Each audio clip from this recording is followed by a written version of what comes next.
बरहो बरिस वसे कमायो और उड़ायो सजना, हमरे हाथ पे चवन्नी नाई धर सजना, हमरे हाथ पे चवन्नी नाही धर सजना।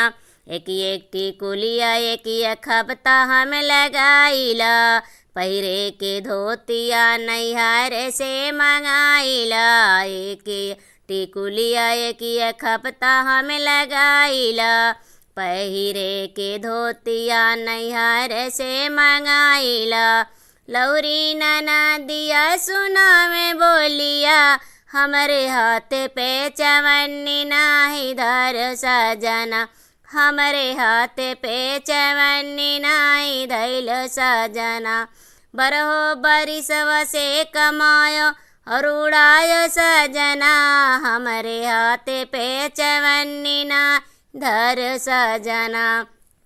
चाउमीन चाटे फुलकी भैल तोहरा चखना, दारू के शीशिया भैल तोहरा भोजना।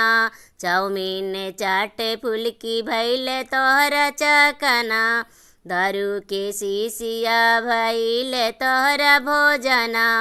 लड़कन के अनपढ़ बनाय सजना, हमरे हाथ पे चवन्नी नाई धर सजना, हमरे हाथ पे चवन्नी नाई धैल सजना। बरहो बरिस वसे कमायो और उड़ायो सजना, हमरे हाथ पे चवन्नी नाई धर सजना, हो हमरे हाथ पे चवन्नी नाई धर सजना।